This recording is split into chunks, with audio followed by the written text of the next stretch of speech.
We're back. We got another one. All right, we're getting ready to talk sponsorships and making them a win-win.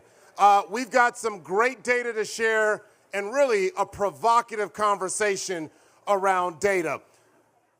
Moderating this discussion will be Karina Wilshire, partner and global CEO at Anomaly. And help me welcome Manchester United Lioness goalkeeper Mary Earps, Director of Client Services at Channel Factory, Jovana Grucic, and Chief Executive Officer at Raylometrics, Jay Prasad.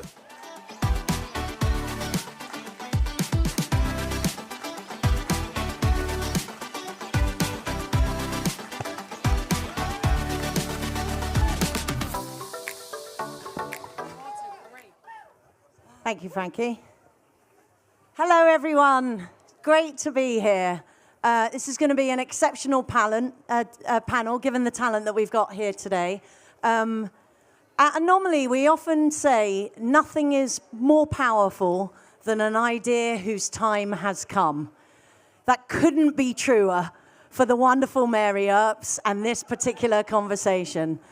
So we're going to spend the next half an hour talking about really how you unlock true potential, cultural potential and commercial potential from brand partnerships when you get it right? The right talent, the right brand. And I think now more than ever, given the upsurge in sponsorships, is going to be a great conversation to dig into what does success really, really look like in such a crowded space. So before we get to Mary, Jay, given you're the expert of tracking proven success in the space, maybe you want to give us a few points just to set the stage and tell us what is it like to win in today's category? Yes, thank you. I think the fact that we're all here at a thing called Sport Beach, which wasn't here 2 years ago, says a lot about the growth of marketing and the importance of sport in culture, in media, and overall. So it's a natural that you're going to get more interest from the brand world about how to properly get involved. At the same time, you have all of these emerging superstars, right? Women athletes are superstars, and emerging athletes are capturing attention. So how does a brand figure out what to do? And that's often been an issue. So I think what we're going to talk about today and what you're going to see with some custom research we did for Mary that just is coming out this morning is to properly understand the baseline. So how much value does a new superstar athlete create? You don't have to guess anymore. There's a way to put that into a way that decisions can be made. So Mary is the queen of TikTok. Maybe we can have a look at some of the statistics that you talked about, Jay. Yes, as you can see, the queen of TikTok reigns here. This is just some research that we've done over the last 6 weeks that really shows the level of engagement. And it looks that, on average, each post is worth $39,000. And that's just TikTok, right? So when you think about the exposure that's taking place on broadcast and streaming, the other social platforms, this number is higher. But we wanted to isolate TikTok against the other social platforms. You can really see once you've got an audience and they are following what you do both on and off the pitch, it's pretty much magic at that point. And this now proves that. So, Mary, we'll come to you. Obviously, you need no introduction, but I'm slightly starstruck being on stage with you. And personally, thank you very much I got mum brownie points. Cool mum brownie points for my 2 sons at home for being on stage with Mary. So, a few of your small accolades. Goalkeeper, of course, for the England Lionesses. 5 years at Manchester United, and taking them to win the FA Cup this year. Golden Glove Award for the Women's World Cup and your performance there. BBC Sports Personality of the Year. What a ride. And last month, I think it was, you were at the Palace collecting your MBE. And for those of you who live on the other side of the pond, that isn't normal. Us Brits, despite popular kind of stereotypical rumours, we do not hang out with the royals all the time. But Mary has done, so phenomenal. So you're inspiring not just the next generation, but given all of that, really opening everyone's eyes to the value that athletes like yourself can bring? Of course, there's been a massive momentum in women's football, but do you mind, tell us a little bit about the ups and downs of your journey with brands and with your own brand as well? First of all, thank you very much for having me. Lovely intro. I think women's football the last couple of years in England, it's been incredible. There's been an incredible growth in, as you say, sponsorships, but most importantly, really opportunity.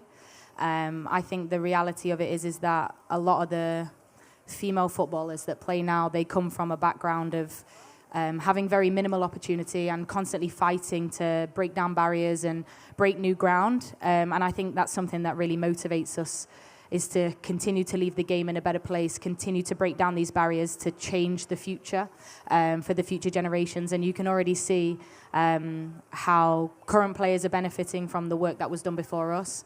And hopefully the future players will benefit from the work that we do. I feel like that's probably a real summary. Of course, it's not been easy. Everybody here will have had obstacles they've had to overcome. I think personally, my journey as well was definitely not going on this trajectory a couple years ago. So it's been a massive change, and I'm trying to embrace it and make the most of it, really.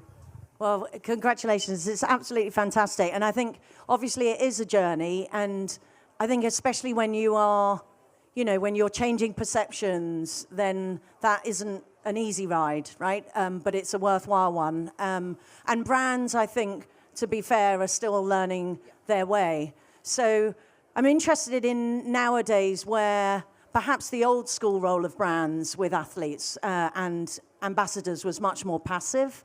But in today, success and a win-win can be more around your shared values and how athletes like yourself and influential people might be able to lean in more to, have a point of view on product or marketing strategies in general. So could you talk about when that has come about and how that, has developed, I suppose? Yeah, I think from an athlete point of view, or definitely from my point of view, I can't speak on behalf of all athletes, there's kind of two parts of it that I see. I think kind of what Jay was talking about earlier was sort of the content creation side and really the engagement there, and not just kind of the whole social media trap of posting at certain times. It's really about being authentic to who you are and documenting the journey. I feel like that's what's kind of been my success. I feel like that's why you see my big following on TikTok and the queen of TikTok, as you say. That's just come from me being a bit of a goofball in front of the camera, not really being someone who is comfortable necessarily standing on the beach and posing in front of the sea and Cannes. It's not really who I am, but I will, if you saw the TikTok I posted this morning, pick up Alessia Russo from the airport and write her name on a napkin and be a bit of a goofball in that sense. And people have really warmed to it. It was something I started when I wasn't an international player. I'd sort of fallen out of favor in the team. And I knew at that time that I needed to work on my profile. That was the feedback that I was given from brands. I was looking to maybe go into punditry. I was thinking about post-career. I was thinking about, what am I going to do now? Because sporting careers are so short. And unfortunately, I didn't have loads of zeros in my bank account to just live off for the rest of my life. So, the feedback was, you need to build your profile. Who are you? And so I started working with Tina, and we've worked together now for a good few years. She's totally sick of me, and we've worked. Tina in the amazing hat. That's there. it. Everyone, brown hat. There we go. We've worked really hard, and Tina just kind of gave me the confidence, I think, to just, you've got a personality. It's kind of annoying. Show it to people, and then, we'll see what happens. So, content creation is one part of it. And then I think also bringing that energy to brand partners as well, and being able to express, hey, this is what I'm passionate about. This is where I think we align in terms of our values. How can we bring that out in it, rather than it just you direct me and I'm looking stiff and awkward. And so, I feel like, working with people who believe in the things that you believe in, and bringing also that energy as well. You have a responsibility as an athlete to bring that energy also to the shoot. Those are the kind of two parts. I love that. And I think a lot of people here will be in, really interested to hear more about how you assess the brands and how you have that confidence to take direction. I know when we spoke earlier, I learned about the Vogue shoot and how active you were in the casting. Can you talk about the kind of the execution of that as well? Yeah, I mean, I definitely don't want to claim all the credit for that because Tina was a massive part of that as well. We work really as a team on everything, and we're constantly bouncing stuff off each other. But I think the original theme for the shoot was maybe not what we had in mind. And it was just simple things, well, things that sound simple but took a long time to execute. So let me not talk that down. But we wanted, rather than it just being a photo shoot about where I'm posing in pictures around maybe a goal mouth and talking about I don't know, the journey or the battles or what I was trying to achieve. I think a lot of it was about the shirts with Nike. That was the main theme. And we were talking about how do we get young footballers? How can we make it interactive? How can we bring young kids in to the shoot environment, have a bit of an interaction, a little bit of like kind of a coaching session, but I barely coached. It was more, and then we did it locally in Manchester as well. So it was really, I don't know, a community activation as well with local kids of different backgrounds as well, from different areas of Manchester. So I feel like that was maybe, I don't know if I've explained that well at all, but you have. Yeah, it became much more just a photo shoot in Vogue, talking about me, which I actually hate doing. This is really awkward. But more about what can we do in the community to inspire young people, to maybe get them into goalkeeping. A big mission of mine is making goalkeeping cool. And, so then we got to, have some fun with that, and they got to tell me all about the penalties that they've saved and what great goalkeepers they are and how they're going to take my spot. So that was a lot of fun. That's so awesome. And I think, obviously, the statistics sort of reveal that people respond to authenticity, right? So, Jovana, in terms of at the Channel Factory, how do you translate this topic of authenticity to the media space? And is there such thing as, media with a conscience? Or is it just money talks?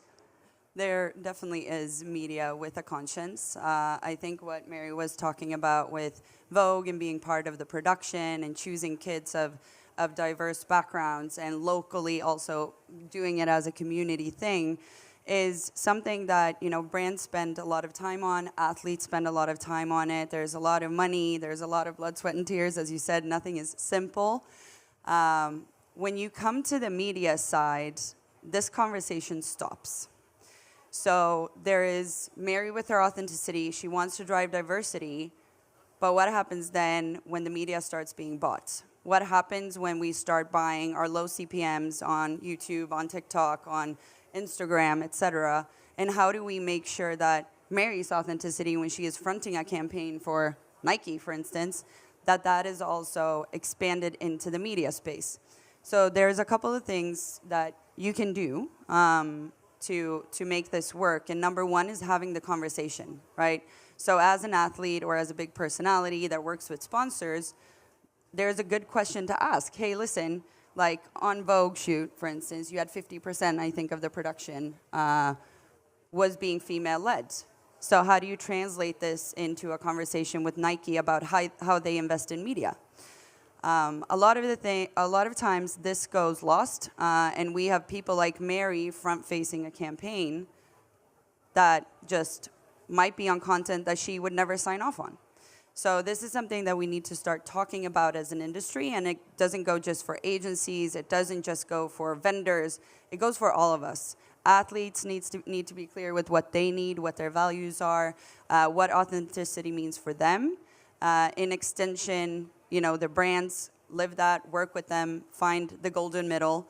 But then also that needs to translate into the conversations with the agencies, with the vendors, so that we actually do authenticity 360, I want to say. So as we get into this, sort of unpack the topic of how much influence and how much impact, an athlete could have with a brand, whether that's the creative execution, whether that's the manifestation of the sponsorship or the media context that they sit in. Could you talk, Mary, perhaps about, where have there been challenges? Obviously most recently, and you had to, you were able to take a really positive role with Nike. And as you talk about inspiring the next generation of goalies and girls who are playing in your position, can you talk a little bit about that? Yeah, I think what Jovana just said there about everything being 360 is really interesting, because I think there's smaller things. I did a project a few weeks ago where there was no female crew that was meant to be attending, no female photographers, and that was something that Tina and I changed. And I feel like it sounds like such a small thing, but a lot of these details get lost in conversation. And if you're talking to an athlete who's female athlete, who obviously I'm a part of the Lionesses, what we did in terms of making sure girls have equal access to sport in England, you want to make sure that there's females on set. We're talking about opportunity for women. So I feel like there's small things like that, which are small changes and decisions which make a big difference. And Mary, sorry, just to build on that, in instances like that, are you finding that you're having to raise that, or is the brand already coming to you with, a vision to execute it in that way? You know what? To be honest, I'll be really honest. Mostly we would lead that conversation because it's not noticed. Normally, if and it's not a criticism. This is not, me trying to dig out the brands in any which way. It's just how those little details can sometimes just go amiss. But if then we bring it to their attention, oh my goodness, you're so right. We haven't even thought about that. And to be honest, usually it's a good reciprocated conversation where it's like, you're right, absolutely. And then it's not about the whole crew being female. It's just about diversity and equal opportunity and equality. So, yeah, you obviously have that point of view. And I think to go back to your earlier point about, there's also bigger instances where there's Nike and you have to, with the shirts, that was more of a battle. But again, we got to a really positive place. We had productive conversations, and that was a whole thing that I never anticipated. But I had a conversation with someone last night actually, who works over in the NWSL. And they were talking about how the conversations with teams that are owned by Nike, which I think is actually the majority of them over there, all the goalkeeper jerseys, it's now like a regular topic, as opposed to it being something that no one ever spoke about. It's now consciously at the forefront. And I think to hear that from the other side of the pond is so powerful. And I can't thank everyone's support enough, really, for how everybody came together to make that happen. Because, I said one thing, but really it was the support of the public that got that over the line. I mean, it was amazing. And that's kind of, when you talk about changing perceptions, you've got to make the first step. And going back to the value creation, I mean, didn't the shirts sell out within, within minutes kind of thing? I don't want to go on about it, but it did pretty well, pretty quick, yeah. Yeah. So perhaps, Jay, if we talk about what's happening right now when it comes to sponsorships, and of course, in particular, women in sports, but just generally, what are you seeing that has changed, and how dramatic is that change? Yeah, I think the change is dramatic in almost every aspect. So from the opportunity, because of the way that women's sports has come on in terms of fan engagement and in terms of the exposure that it's getting, that creates more opportunity. You also have social media, which is almost a limitless canvas in which you can look at measurement from, all right, well, this is the highlights from the game or from the match, and these are just now matriculating all the way through the digital ecosystem. For whatever partnerships you have in place, that's also now generating value, right? So even well after the game, it's generating value. Then there's the merchandise that would be different than what was during the match. Then there is new brands and emerging brands that you do something and create a custom piece of content for. So all of that now becomes a portfolio in which both an athlete, a team, and a brand have to manage. And that kind of fragmentation did, I think, for a while limit the growth and speed of how the market developed. But now that you can actually look at these things as a holistic portfolio, and when we're in the place where, advertising reigns supreme here in Cannes, and sponsorship is now as measurable as advertising. And the impact is not just at the top of the funnel, at the awareness level. Of course, that's why people love sports, because of the halo effect that it gives your brand. But these are actually selling products. Like Mary just talked about her jersey and how fast that sold. So even beyond endemic things like that, the impact on sales can now also be measured. So when you put that all together, you're really just creating a much more dynamic marketplace where you have the buyers, the sellers of all types from the ecosystem able to do business with each other much smoother and much easier than they have in the past. Do you think, though, it's still quite a nascent discussion in terms of the effectiveness and the true measurability of it? Has it been challenging for you to land that point, given the rise of social media, but most people are still falling on the kind of legacy systems, perhaps? Yeah, either legacy systems or there were no systems. Sometimes, sports deals were done just because they're fun and they're cool, and the CEO has a favorite team, or the CRO wants to have hospitality at F1. That's one reason. Surely that still happens. It absolutely still happens. But now, I was at the CMO summit this weekend, and ultimately, all the brand work that they do, they're still being held to account to, well, what impact is it actually having? So you can measure the impact on your brand. Those would be sort of intangible measures, but then the tangible measures are actually now coming more into focus, right? We definitely live in a bit more capital-constrained world than we did 4 years ago. And so with that becomes increased accountability. And that's also now part of the reason why there's a more robust market for technology and tools that help people do that. Jovana, just building on that then, so in terms of accountability, what role do you think the media can play, and how is it different from the old world, I guess, in terms of that accountability? I mean, I think there are a lot of things that have changed, but there's also the race to the bottom isn't always the best race. The race to D&I is where we should be. And that doesn't mean that we have to not be commercial, right? We kind of talk about that growth needs to meet reputation, and when those two meet, that's where magic happens. So if you have a great reputation as a brand, you show your media and you show your ads on the right type of content. You have contextual alignment. There's 73% of viewers out there that actually buy into contextually relevant placements more than they would to anything else. So there is a fact where if you work on that more and you have the conversations, because the thing is that money matters. It does in every business, and it definitely will in media. We won't change it in a day, but this is a journey. And the first step is actually just having a conversation. Hey, I'm Mary. This is what is important to me. Hey, I'm Nike. This is important to me. Hey, media agency. This is what I need. And then you find a unison, and nothing's going to change overnight. Again, it really is a journey, but we need to start talking about how we go a little bit from harmful media buying. If Mary or someone else who is very much into D&I would end up on right-wing content, that wouldn't just hurt Mary's brand, it would hurt the brand's brand too, whatever that sponsor is. So the core thing is that we need to start moving away from all that harmful legacy buying that just goes quick and it's easy. There's not much of a conversation, to going towards helping kids see their idols on videos that they're watching, right? Getting young girls to see women athletes being sponsored by huge brands, because that is something that also needs to happen more and more. And when we come to that, that's really where our responsibility is, to be honest. And I think that's where we can make so much more than money.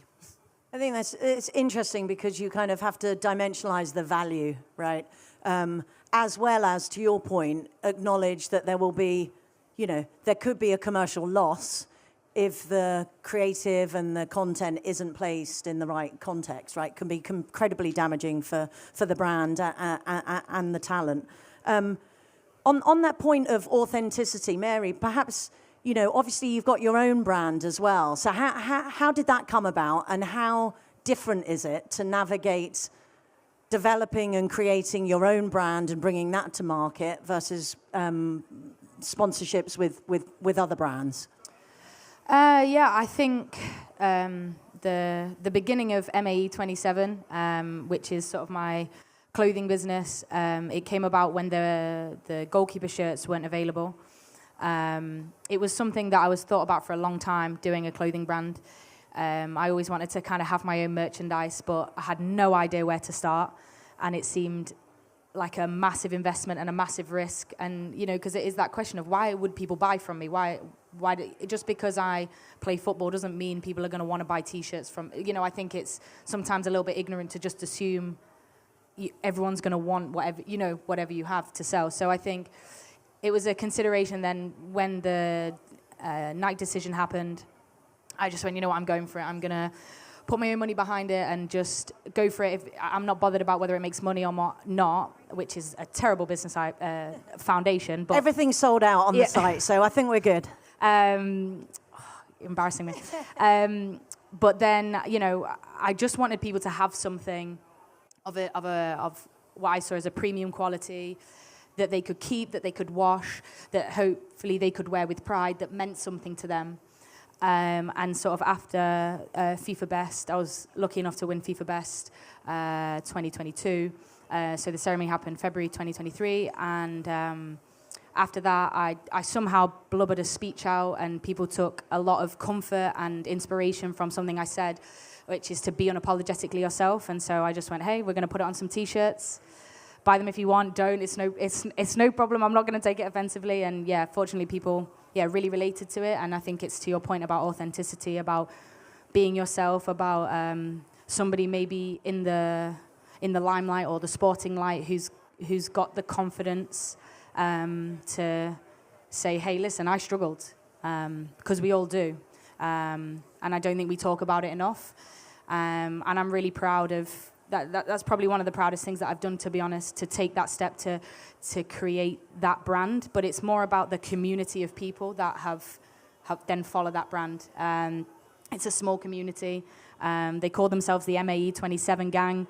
And, I've heard so many incredible stories of people seeing each other in the street in the T-shirt, starting a conversation. Brilliant. And kind of, I don't know, relating to each other in the fact that, life's not easy. Life's unfair. It sucks sometimes. It's not social media, sunshines, rainbows, photos in glamorous places. We all go through difficult times, and I think we should share those just as much as we share our wins. Yeah, I think there's really been a positive turn on how talent like yourself engages with their fans and the communities, and and thank you for championing and being a true role model in that space.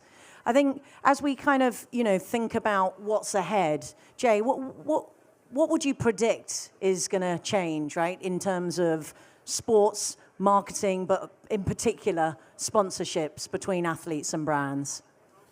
I think the global nature of how fast sports are growing. I mean, on a weekly basis, right? English Premier League matches are distributed to 150 plus countries. Those broadcast feeds are not necessarily localized, right? Those are opportunities to bring new local brands into all those markets and take advantage of the amazing content that's being distributed, from whether it's coming from Europe, Asia, or the United States. That also creates the opportunity for virtual integrations into broadcast and streaming. I know today we've talked a lot about social media, and that goes without saying. And the canvas there continues to just matriculate into allowing new types of engagement and storytelling. And when it comes to the broadcast and streams, you do have things in the pregame show, the postgame show, in-game alternative broadcasts where maybe there's sports betting integrated, or there's a brand and additional types of ways to consume a match. I've seen really interesting things where you're in a virtual locker room with other fans and you're just kind of watching the game together, but it's a streaming experience. So there's just so many new ways in which to engage into sports that aren't necessarily ads, but they're a part of the match, they're a part of the experience, and that's all going to create new opportunities for people to take advantage of. And again, you want to be able to prove how much value is being created there so that that continues to get invested in. Mary, in that context, have you got anything to share about what's up for you, what's coming up next, any exciting new projects coming this year? Oh, I don't even know what I'm allowed to share and what I'm not. Sorry, Tina. I know, you're going to get me in trouble.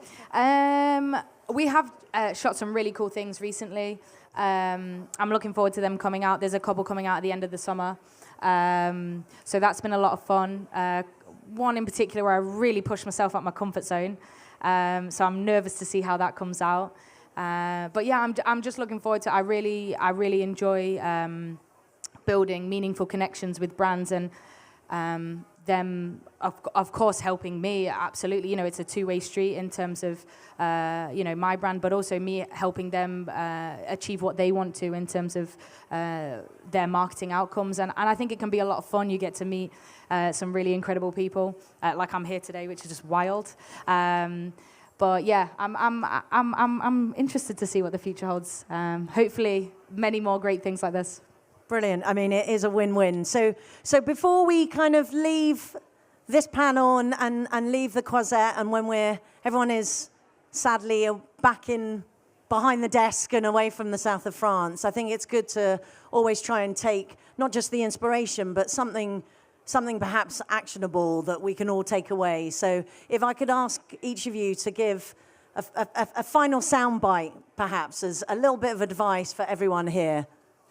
I think ask questions. I think Tina was telling me backstage, how we initially got to start working. Tina and one of our London teammates, Maya, were just talking about an issue that had come up where there was multiple offers from brands to do things with Mary, but they were the same company, but offering two very different types of offers. And like Tina's point was, well, what's the starting point? How do I create a baseline in which we can have more real negotiations that aren't just like, chest testing the wind?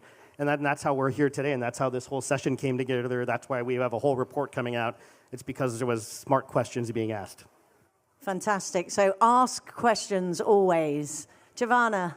To build to that, have the conversations. Whether you're a brand, agency, athlete, vendor, have the conversations about what matters to you, what type of context you like being aligned with, what type of context you do not want to see your face on. And really have those conversations, because that's where you can start building something else than what we have today. So, Mary, you get a bonus question. Oh, okay. Given what's happening at the moment, so, and obviously Serbia, England last night, Jovana's from Serbia.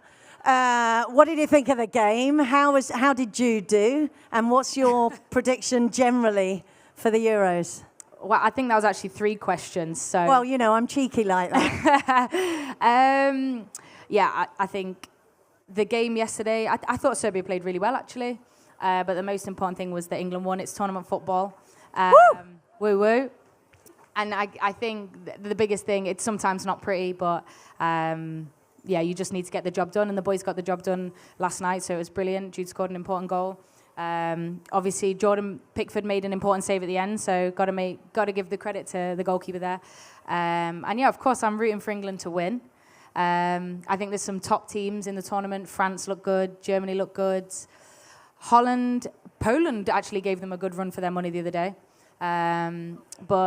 Some really strong teams. But I'm looking forward to hopefully seeing football come home again this summer. Excellent, thank you. And the last soundbite then, in terms of kind of a leave behind and a takeaway for the people here, just to think about when they go back to work, if they're thinking about brands and they're thinking about, what it does, what does a win-win look like for athletes like yourself? What's a bit of final advice that you can give?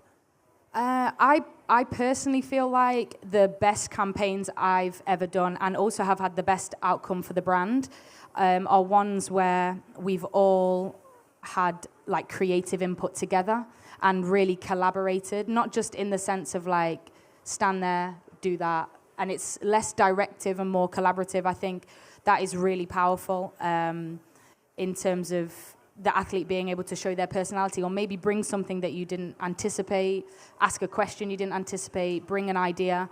And I feel like that is really important. And I think sometimes what brands underestimate is the athletes only feel, or the talent only feels the end of the, so they're not part of all the conversations. Yeah. So they're not privy to all the informations that you guys always have, but they're going to feel how it feels. So like when it all comes together at the end and you've really thought about things, for example, small, stupid things go a long way.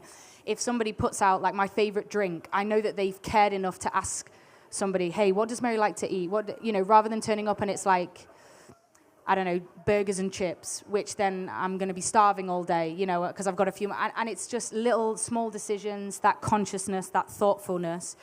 It really goes such a long way. I'll say one story before I bore you all to death. No, it's great. Tina said 2 weeks ago, I did a shoot with a brand, and they said to Tina, we want to keep Mary happy. Like, what can we do for Mary? And Tina said something along the lines of short and sharp. Make it like when she's working, she wants to work. What about a lunch break? She doesn't want a lunch break. She'll work through it. I'd come off the back of maybe doing like 3 shoots in 4 days. It was, Tina had put me through my paces. Tina. I know. What a bully. And yeah, so then we got through. They'd had the food there for me when I arrived. We just worked pretty much like, I was supposed to be there for 3 hours. I was out within like 2 hours and 15, all because they'd taken the time to, they could have thought, oh, Mary would like a lunch break. That's really nice. And it is really kind. But what does Mary value? No, she wants to get it done. She wants to work through lunch. Yeah, and so those little conversations, those little details, it goes such a long way.